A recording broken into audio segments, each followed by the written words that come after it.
Irmãos, eu quero compartilhar a palavra com os irmãos que está no livro de Atos dos Apóstolos, o capítulo 4. Nós vamos fazer a leitura do verso aqui. Vamos fazer a leitura do verso 5 até o 31. Atos dos Apóstolos. Atos, capítulo 4, verso 5 em diante, a gente vai fazer a leitura. Todos acharam? Amém?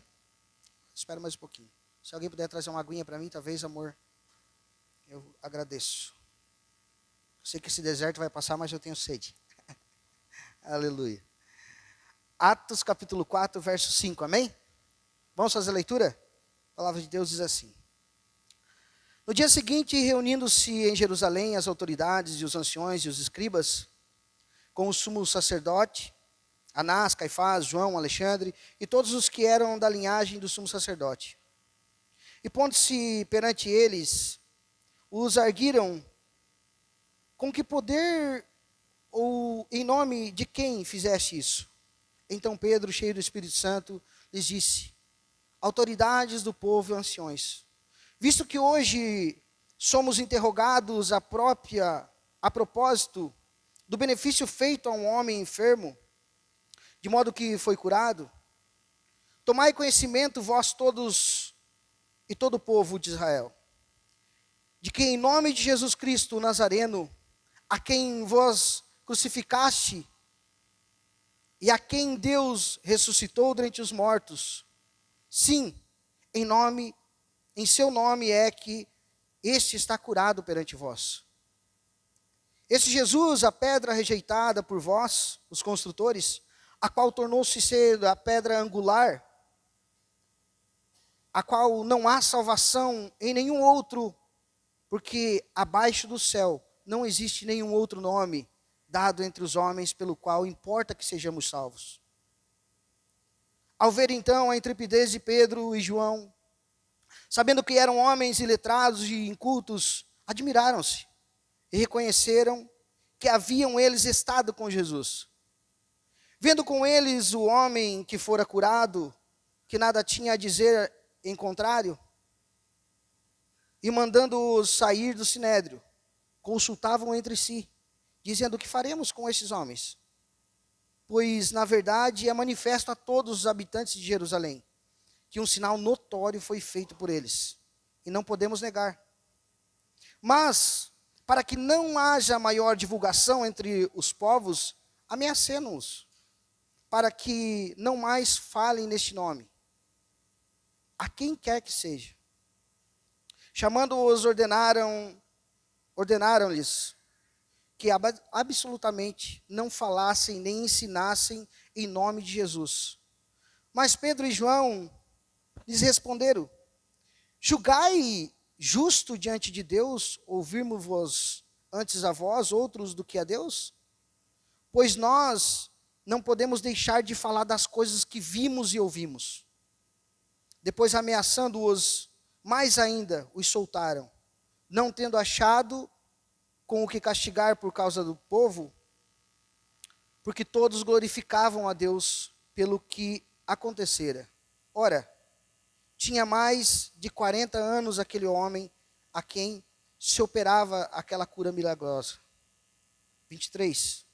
Uma vez soltos, então, procuraram os irmãos e lhe contaram todas as coisas que lhe havia acontecido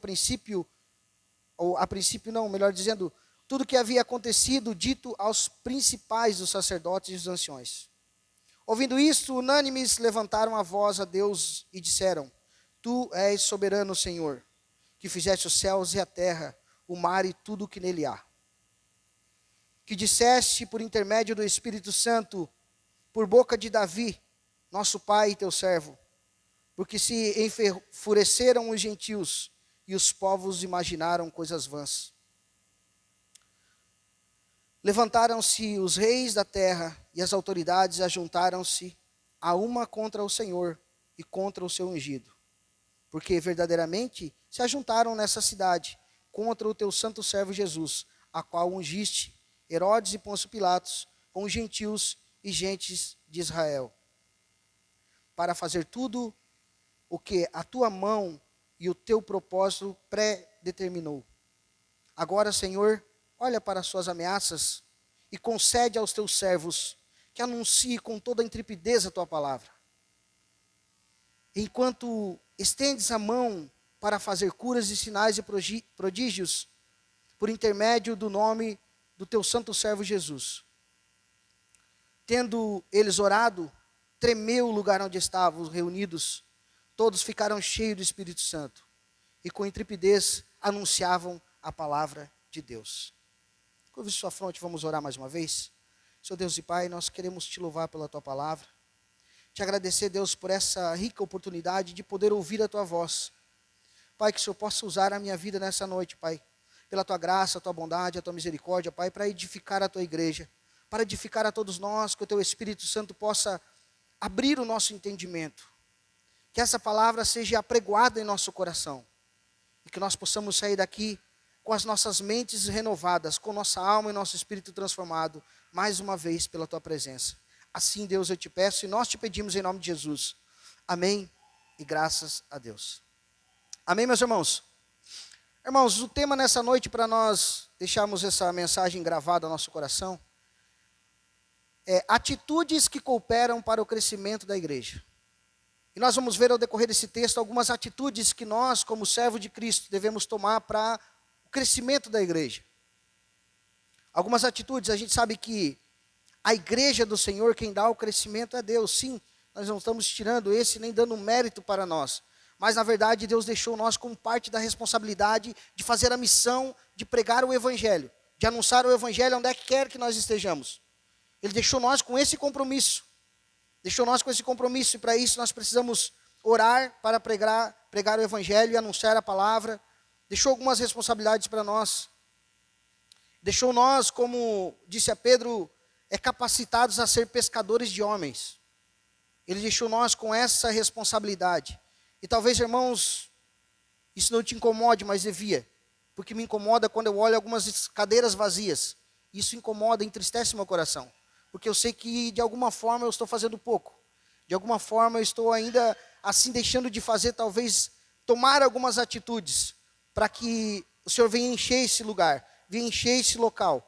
E ainda assim, irmãos, que tivesse cheio esse local, ainda que nós pedíssemos para o Senhor para dar graça para nós trazer mais um. Eu acho que todos aqui já viram aquele filme Até o Último Homem.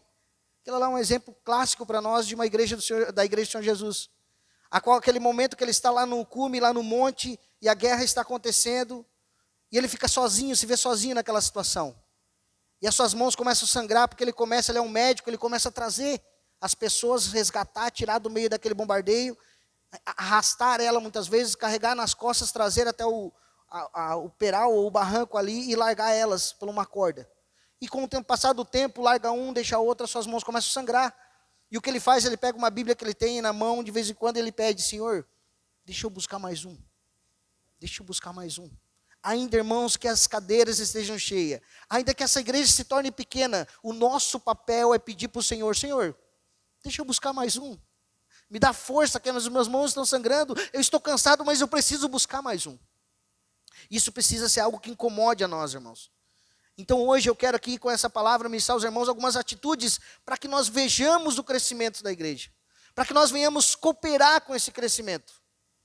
Não depende de nós, mas nós somos cooperadores. Cooperadores do crescimento da igreja. E o livro de Atos, irmãos, é um livro histórico, um livro da história da igreja, do início da igreja. Lucas é o escritor, Lucas é que narra essa missão dos discípulos de levar ou propagar a boas novas, o Evangelho. E esses discípulos somos nós também, encarregados de levar a palavra de Deus aos gentios, às nações. E somos aqui capacitados pelo Espírito Santo de Deus para fazer essa missão. Assim aqui eles também foram capacitados para fazer essa obra, irmãos. Eles foram capacitados e todos nós, crentes em Cristo Jesus, somos salvos em Cristo Jesus, que creram e receberam Jesus Cristo como seu Salvador, têm essa capacidade. Nós somos capacitados pelo Espírito Santo de Deus a fazer essa missão de levar o Evangelho. Temos essa capacidade. E esse texto aqui, irmãos, a qual a gente fez leitura, esse texto aqui, se nós voltar um pouquinho antes, nós vamos entender por que Pedro e João estavam passando por essa situação. É uma passagem bem conhecida, eu acho que todos conhecem. Eu vou me apegar aqui, minha besteirinha, em só explicar um pouco desse porquê que eles estavam nessa situação, a qual nós lemos o texto. O capítulo 3 fala que Pedro e João estavam subindo ao templo na hora nona, ou seja, 3 horas da tarde, para orar. E todos nós conhecemos, eu acho que se você não conhece, hoje você vai lembrar dessa passagem, depois você vai ter a oportunidade de ler ela. Mas Pedro e João iam, então caminhavam em direção ao templo, e ao chegarem à porta do templo, estava ali um homem coxo, aleijado, e era um coxo aleijado de nascença. Ele já tinha nascido assim, havia anos, desde o seu nascimento, que ele estava dessa forma. E ali ele era colocado todos os dias para pedir esmola. E assim não foi diferente, ele viu Pedro e João vindo à direção dele, ele faz isso, ele faz o que era de praxe do seu dia a dia, pedir uma esmola.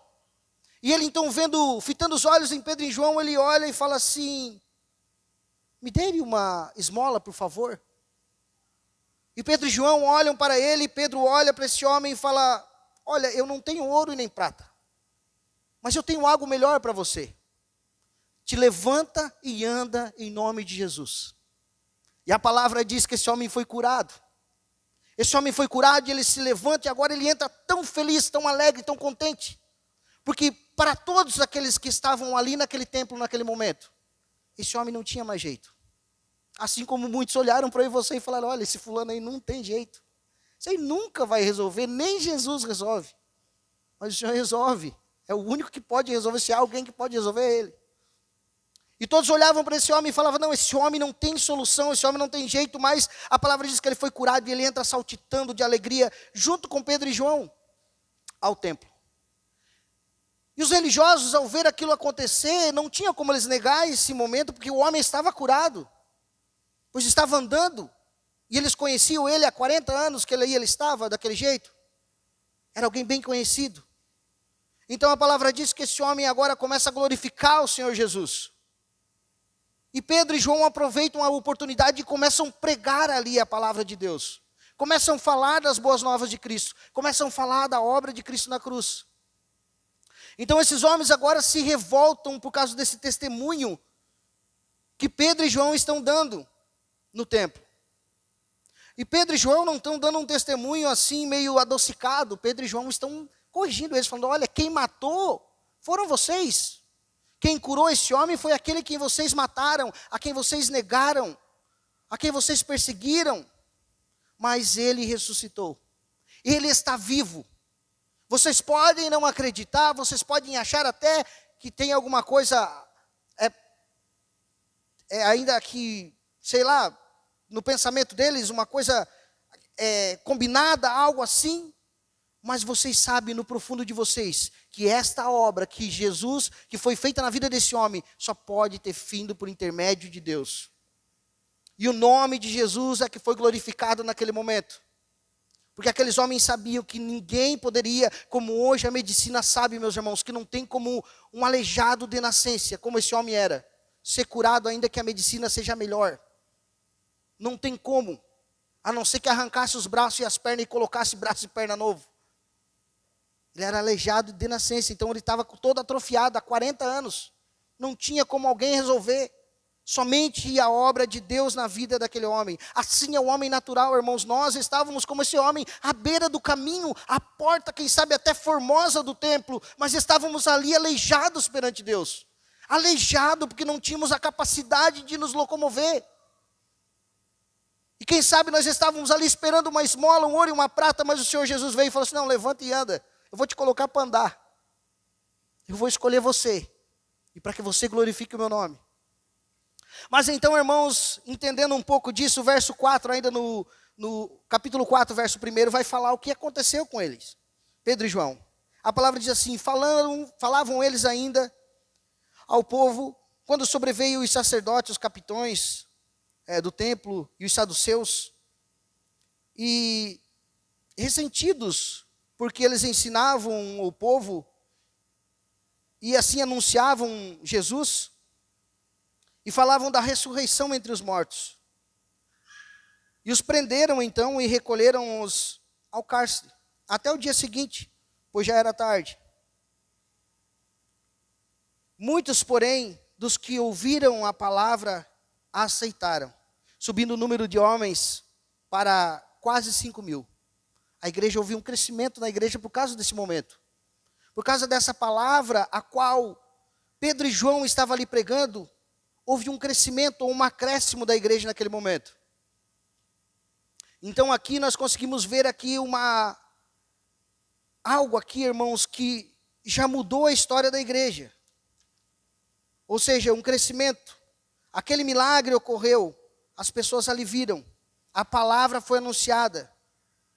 E os resultados dessa palavra, os resultados dessa pregação de Pedro, adicionou 5.000 homens. Aqui não fala de homens e mulheres, é só homens. Então se foi 5.000 homens, com certeza havia mulheres, né, junto. Então foi mais pessoas que foram acrescentadas. Então, irmãos, a primeira atitude que nós vemos através desse texto, que nós podemos cooperar para o crescimento da igreja, é a pregação da palavra. A primeira coisa que eu e você precisamos fazer é pregar a palavra. Então nós vemos a primeira atitude aqui. Nós, como igreja de Cristo, não podemos, irmãos, amenizar a palavra de Deus. Nós não podemos inovar, nós não podemos adocicar, nós não podemos aliviar para agradar ou inovar alguém. Fazer uma inovação para agradar as pessoas lá fora. Porque Pedro e João não inovaram. Eles não adocicaram o evangelho, eles falaram, foi vocês que mataram. Vocês mataram a Cristo. Vocês que crucificaram. Mas Ele ressuscitou. E Ele tem vida eterna para aqueles que creem. Talvez eram duras essas palavras para aqueles homens naquele momento. Mas é verdade, irmãos. E a verdade precisa ser pregada. E nós temos que pregar a verdade. Não precisamos adocicar. Não precisamos atrair as pessoas para Cristo. Usando meios de atrair mundano. Ou da nossa parte para agradar alguém. Mas não, eu vou botar um pouquinho aqui de açúcar para dar uma adoçadinha. Não, irmãos, a nossa responsabilidade é pregar a palavra pura. E com certeza, irmãos, através da pregação pura do evangelho, o povo a qual Deus escolheu, a qual Deus elegeu, chamou, Ele vai chamar, irmãos, o seu povo. E Ele vai chamar, e Ele escolheu chamar o seu povo através da pregação, e Ele não escolheu o anjo para pregar. Ele escolheu eu e você, falhos, aleijados, que estavam à porta do templo. Pedro, pescador. Pedro, aquele que cortou a orelha do Malco. Pedro, aquele que era nervosão, que tinha uma espada na cintura. Ele não escolheu anjos, irmãos, Ele escolheu nós, mas nós precisamos pregar então a palavra de Deus, pregar o evangelho, e o Senhor vai chamar, o Senhor vai trazer aqueles que hão de ser salvos, vai acrescentar. Mas essa parte da pregação fica conosco, irmãos. Essa parte é a responsabilidade de nós. Então nós precisamos pregar o evangelho puro, irmãos. Ainda que ele pareça uma ofensa para alguns. Paulo fala em Romanos 1,16. Eu não me envergonho do evangelho de Cristo, pois ele é o poder de Deus para a salvação de todo aquele que nele crê. Ele é o poder de Deus para a salvação de todo aquele que nele crê. Então, irmãos, nós vimos aqui, veremos os resultados. Vimos resultados aqui do crescimento da igreja. E nós só vamos ver resultado quando nós pregarmos a palavra na sua pureza. Então, irmãos, aqui o verso 7 diz assim. Por causa disso, por causa da sua pregação, eles colocaram agora Pedro e João. Verso 7 diz assim, e pondo então perante eles, os indagaram, ou os perguntaram, ou outras traduções, deixa eu ver o que fala aqui. Mandaram trazer para João diante deles e começaram a interrogá-los. Eles foram interrogados por que eles estavam falando isso. Por que eles estavam fazendo isso? Eles foram questionados no verso 7. E o verso 8, então, Pedro traz uma resposta. Pedro aqui responde, aqui uma segunda atitude, irmãos, que eu quero compartilhar com os irmãos essa noite. Que nós precisamos ter essa atitude para cooperar para o crescimento da igreja. E a palavra diz que Pedro, então, cheio do Espírito Santo, lhes disse.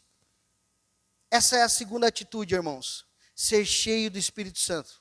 E daí você vai falar assim, peraí, pastor. Ser cheio do Espírito Santo é uma atitude? Ser cheio do Espírito Santo não é o Espírito Santo que te enche, não precisa de nada da minha parte. Não, irmãos, é uma atitude. Ser cheio do Espírito Santo é uma atitude, sim. Então, qual a atitude que nós precisamos tomar para ser cheio do Espírito Santo? Primeiramente, o que a irmã Zuleni ministrou no início desse culto nessa noite. Arrepender dos nossos pecados. primeiro, para ser cheio do Espírito Santo, nós precisamos se arrepender daquele pecado oculto, aquele que nós guardamos de estimação. Nós precisamos falar assim, não, precisamos se entristecer, irmãos. Precisamos ter tristeza de pecar. E nós precisamos então se arrepender. E se nós for ver, irmãos, eu pergunto para ti nessa noite, qual foi a última vez que você chorou por causa do pecado? Você se entristeceu, não precisa ter chorado. Você ficou triste, falou assim, eu estou tão triste hoje porque eu pequei. E isso, irmãos, precisa acontecer em nós, para nós ser cheios do Espírito Santo, precisa haver tristeza em nós. Nós precisamos ficar tristes, porque nós pecamos e erramos. Precisa ter em nós isso, chorar o arrependimento. Precisamos então se entristecer pelos nossos erros. Confessar ele, a palavra diz, aquele que confessa alcança misericórdia. Então, eu quero ler com os irmãos Efésios 5:18. E nós vamos ver aqui atitudes que Paulo fala que nós precisamos ter para ser cheio do Espírito Santo. Efésios 5:18. Abra aí comigo. Paulo diz aqui como nós somos cheios do Espírito Santo. E são atitudes que nós precisamos tomar para ser cheio do Espírito Santo. Deixa eu ver se eu tenho aberto aqui na minha.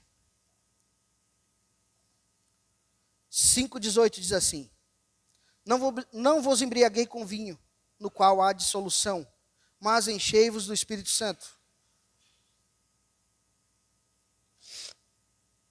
Aqui sempre é usado esse contexto para falar da embriaguez. Sempre é usado para falar de quem bebe. Mas Paulo aqui, num contexto geral, está usando uma ideia, irmãos, de um culto que era feito a Napo. Era feito a Baco, Dionísio Baco, um culto que era um deus do vinho naquele tempo. E esse culto era feito quando todo mundo estava bêbado. Olha que interessante.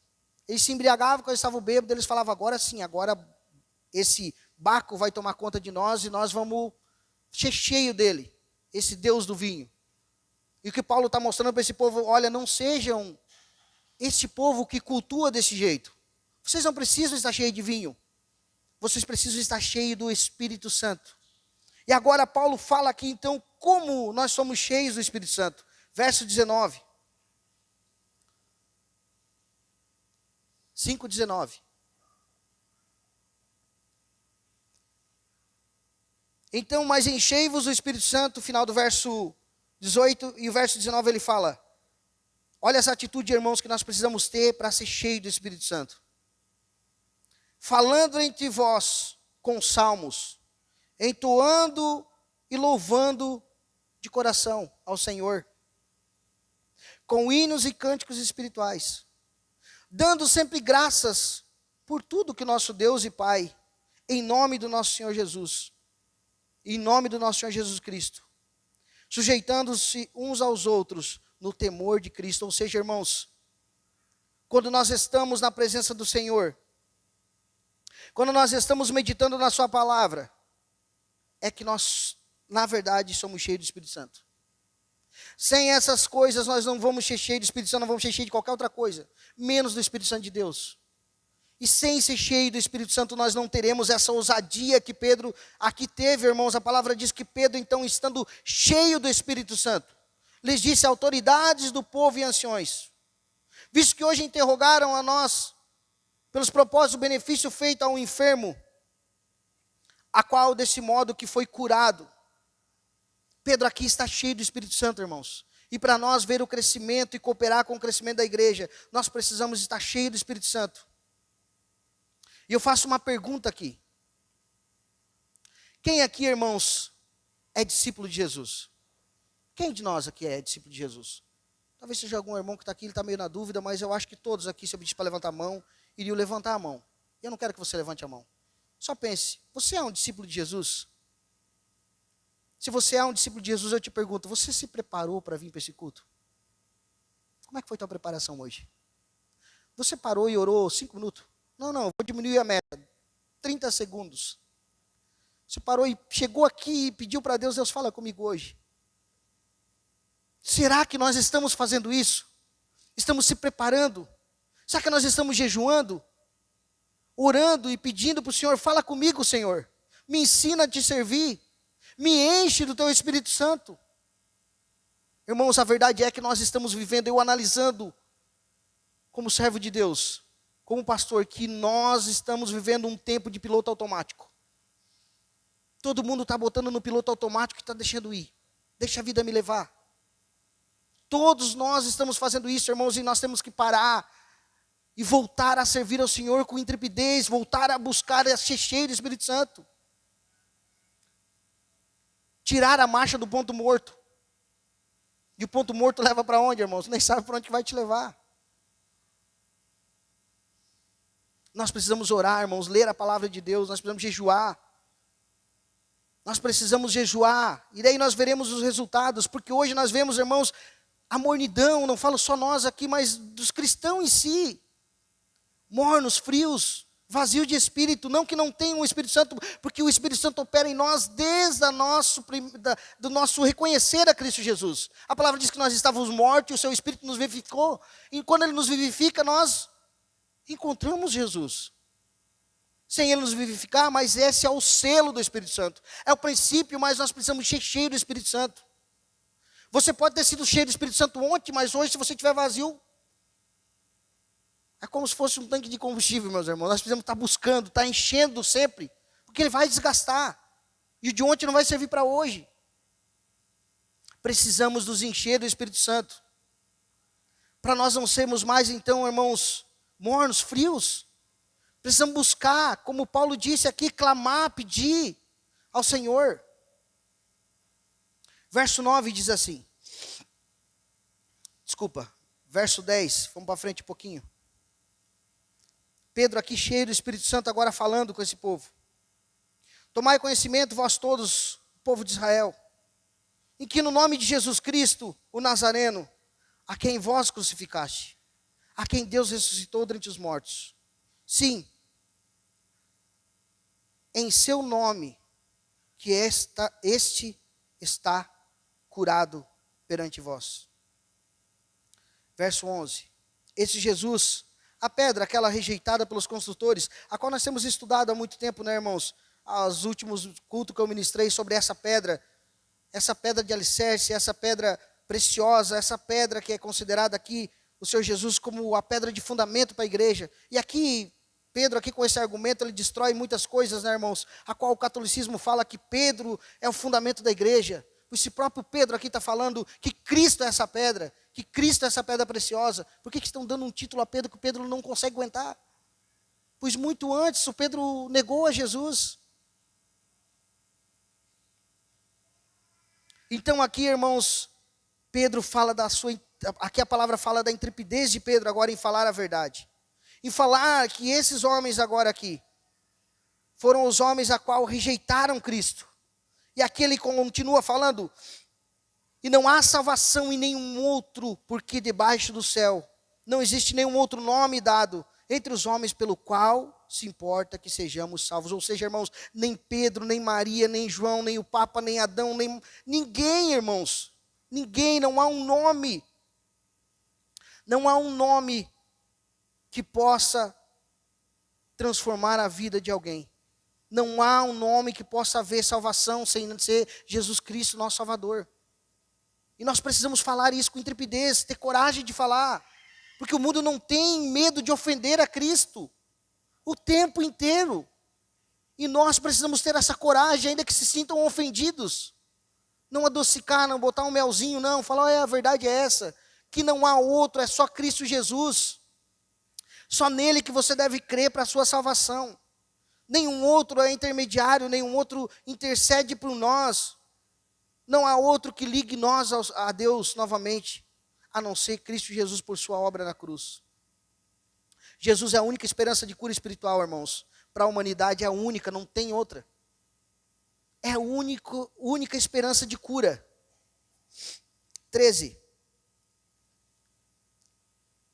Ao ver então a intrepidez de Pedro e João, sabendo que eram homens iletrados e incultos, admiraram-se e reconheceram que havia eles estado com Jesus.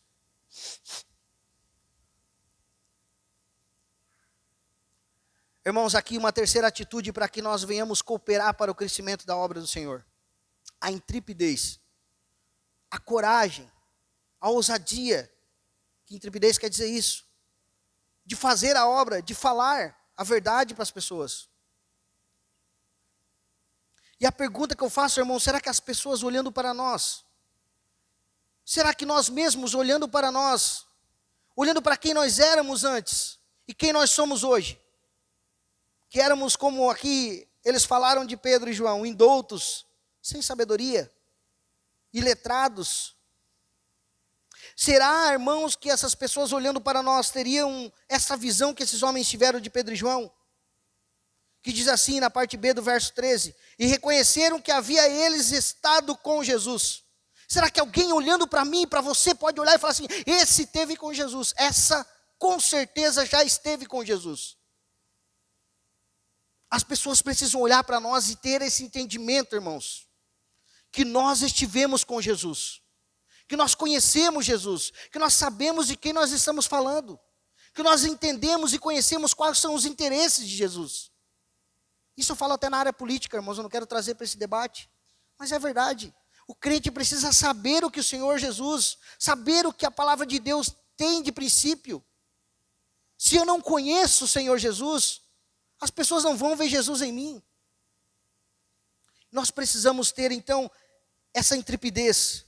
E as pessoas têm que olhar para nós e reconhecer que nós estivemos com Jesus. As pessoas precisam olhar e reconhecer a transformação que o Senhor Jesus Cristo fez em nós. E essa transformação só vai se ver, as pessoas vão ver, irmãos, através das nossas atitudes. É as nossas atitudes que vão demonstrar às pessoas que nós estivemos com Jesus, que Jesus transformou realmente as nossas vidas. Eu trago aqui uma ilustração, diz que uma vez um ateu, ele chamou um crente, não muito estudado, mas chamou para um debate em praça pública. E ele chamou para um debate e esse crente falou assim, olha, eu peço uma semana para ti para orar.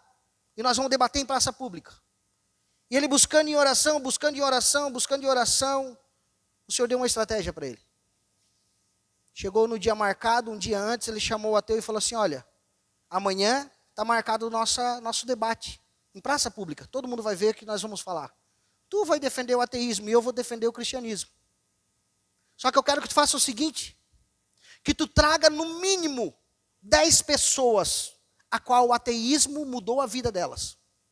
Que transformou, que elas roubavam e não roubam mais. Que elas matavam e não matam mais. Se prostituía e não se prostitui mais. Um que era traficante e agora não trafica mais. Que era bêbado e agora não bebe mais. Que serve aos, que mudou a vida dele. Eu quero você como ateu que traga 10 pessoas que o ateísmo mudou. E eu vou trazer 10, 20, 30 pessoas para dar testemunho em praça pública do que Jesus fez na vida delas. Que as suas atitudes mudaram. E daí a gente pode fazer o nosso debate tranquilo. Mas tu tem que trazer. E aí o que vocês acham? Teve debate? Não teve, irmãos.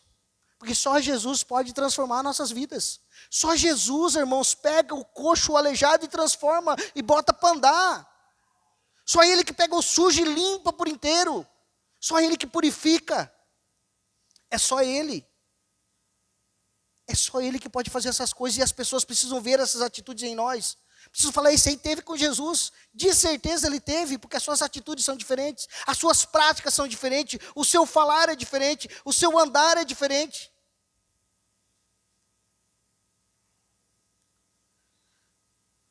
Verso 14 diz assim. Vendo com eles o homem a que fora curado, não tinha o que dizer, em contrário. Ou seja, irmãos, contra fatos não há argumento. Se as pessoas veem Cristo em nós, vê Cristo que mudou a nossa vida, que transformou a nossa vida. Eu lembro que nós, ao nascer da Liz, nós estivemos no hospital e eu acho que o trabalho de parto durou quase um dia inteiro. Foi de uma noite para outro dia, para outra noite, né? Quase isso. Isso demorou, nem eu, atrasado. E nós ficamos ali, e a médica ia, a médica voltava e tal, estava quase vencendo o turno dela e tal, e a gente conversando naquele trabalho de parto. E ela falou assim para mim, no final de tudo, depois que a Liz nasceu, ela falou assim, pai, eu não queria sair daqui sem te fazer uma pergunta. Tu és formado em quê? Eu falei, nada. Eu não tenho nem o segundo completo ainda. Ela falou assim, nossa, mas assim, tu entende de tudo, né? Todo parto tu entendeu, tu entende como isso, como aquele outro. Assim, olha, toda a sabedoria que eu tenho foi Deus que me deu. Ou seja, irmãos, aos olhos dela, indouto. Mas a glória é de Deus. Porque Deus muda o nosso entendimento, Ele traz sabedoria e as pessoas precisam ver isso e nós vamos pegar a glória para falar, não, eu sou assim porque eu fiz tal coisa, eu estudei, eu fiz a tal faculdade, eu entendo disso. Não. Porque Deus me capacitou, porque Deus me deu entendimento, abriu o meu conhecimento. As nossas atitudes, as nossas práticas, as nossas palavras, irmãos, precisam ser diferentes. E as pessoas precisam ver em nós, porque contra fatos não há argumento. Verso 15.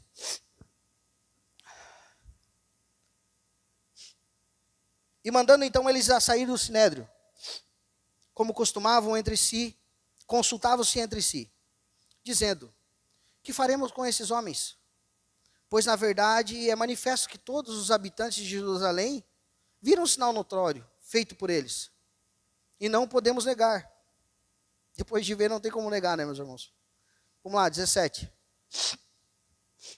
Mas, para que não haja maior divulgação dentre o povo, ameacemo-nos, para que não mais falem neste nome, e a quem quer que seja. Chamando-os, ordenaram-lhe que absolutamente não falasse nem ensinasse em nome de Jesus. Mas Pedro e João lhes responderam, julgai se é justo diante de Deus ouvirmos-vos antes a vós outros do que a Deus? Pois nós não podemos deixar de falar das coisas que vimos e ouvimos. Ou seja, irmãos, eles mandaram eles ficar quietos. Mandaram eles calar a boca, porque contra fatos não tem argumento. Não podemos mais argumentar, porque todos viram, nós vimos. E nós não podemos mais argumentar, mas vamos mandar eles ficar quietos. Vamos mandar eles calar a boca. Não falem mais. Eles, não, nós vamos falar e vamos continuar ensinando. É isso que o mundo quer muitas vezes, calar, irmãos. Muitos querem calar a igreja de Cristo Jesus, querem nos calar e que nós não falamos nada e não ensinamos nada para ninguém. Nem para os nossos filhos. Porque é bem mais fácil, né, eles dominar os nossos filhos se nós não falar nada. Se nós não ensinar o que é correto para eles. Nós não ensinar os princípios da palavra de Deus para eles. Irmãos, você só está aqui hoje. Olhando para esse verso 20 aqui, ó. Pois nós não podemos deixar de falar das coisas que vimos e ouvimos. E você só está aqui hoje, sabe por quê? Porque você viu e ouviu. E por isso, irmãos, que nós não podemos deixar de falar. Porque você viu e ouviu. E essa responsabilidade está intrínseca em nós. Nós precisamos falar da palavra do Senhor. Nós precisamos anunciar a palavra do Senhor. Essa é a atitude 4 que eu quero falar. Que nós não deixemos de falar daquele que nós ouvimos e vimos. Eu não sei, irmãos, essa noite, por que você parou, talvez. Eu não sei, talvez alguém que nos veja na transmissão, não sei por que essa pessoa parou. Mas o que eu digo nessa noite, volte a falar daquele que você viu e ouviu. Não coloque a vida no ponto morto. Tome uma atitude. E a quinta atitude, irmãos, está aqui no verso 24. Eu vou pular para nós e para o encerramento. Uma vez eles soltos, procuraram os irmãos e lhe contaram quantas coisas lhe havia dito aos principais dos sacerdotes e dos anciões. 24. Ouvindo isto, unânimes se levantaram a voz a Deus e disseram, Tu, soberano Senhor, que fizeste o céu e a terra, o mar e tudo o que neles há. Essa é a quinta atitude, irmãos, para o crescimento, para nós cooperar para o crescimento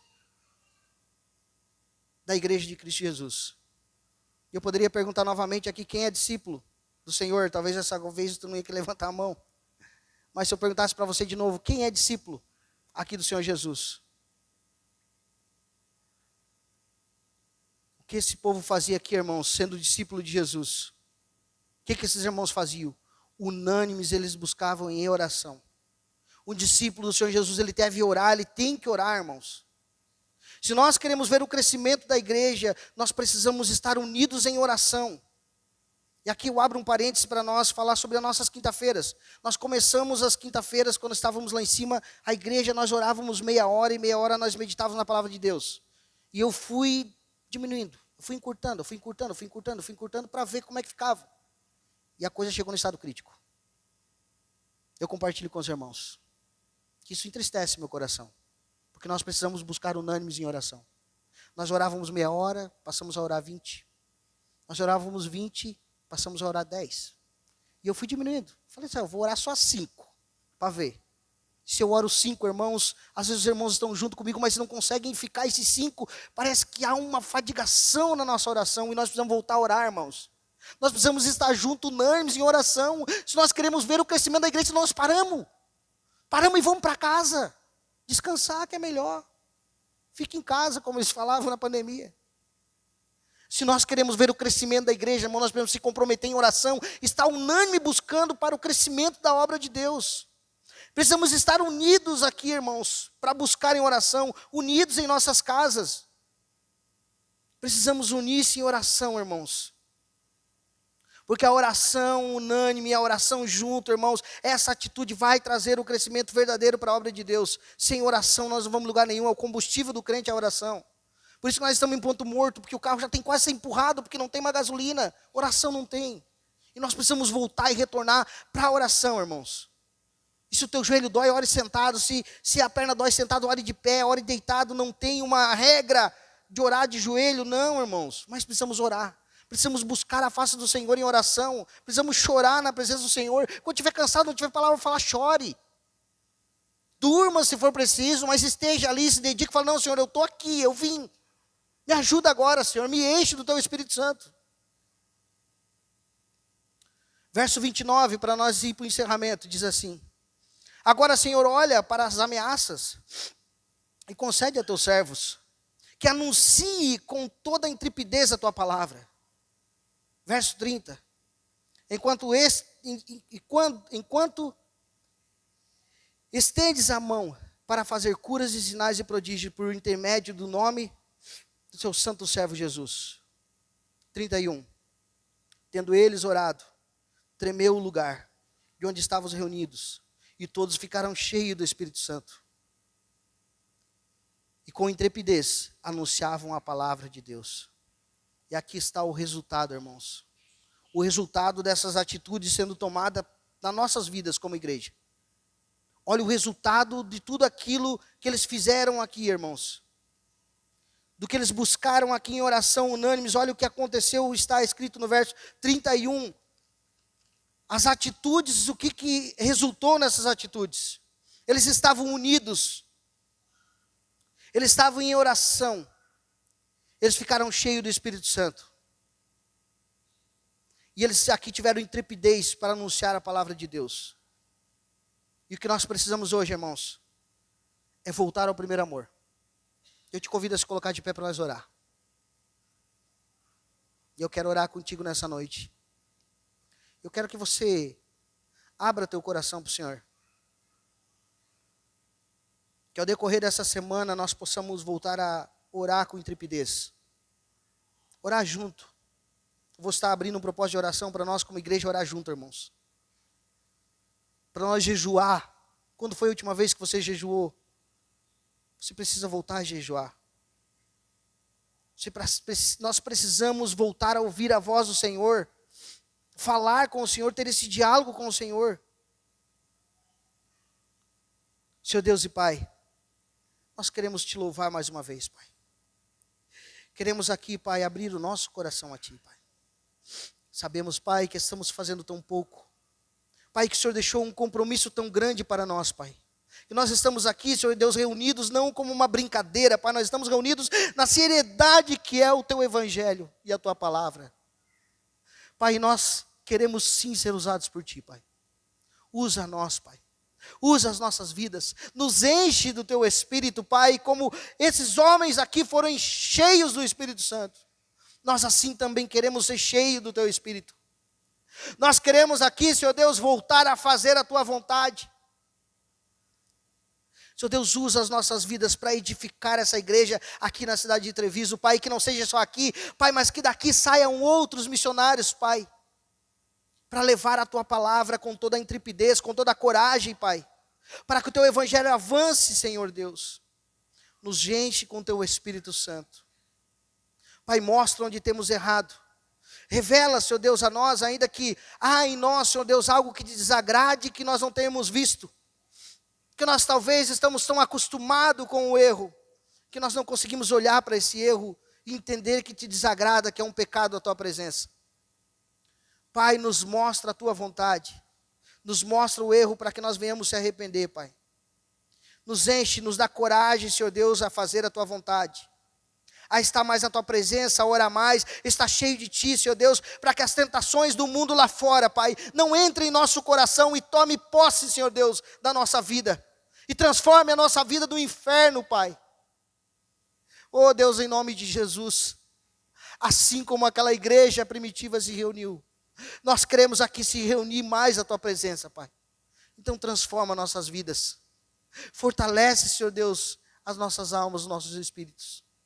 Pai, assim, Deus, eu te peço nessa noite pela tua igreja. Peço juntamente com a tua igreja nessa noite, Pai. Aqui estamos reunidos, Pai. Para que nós venhamos ter atitude. Para que a tua obra venha crescer, segundo a tua vontade. Que nós sejamos dispenseiros da tua palavra. Para que nós sejamos, Senhor Deus, aqui, Senhor Deus, exército teu. Para que nós aqui possamos ser, Senhor Deus, aqueles que vão falar a verdade, em nome de Jesus. Nos encoraja, usa as nossas vidas, para a honra e glória do teu nome. Assim, Deus, eu te peço, em nome de Jesus. Amém. Graças a Deus. Amém, meus irmãos. Você pode aplaudir o Senhor Jesus Cristo essa noite. Ele é maravilhoso em nossas vidas. Aleluia.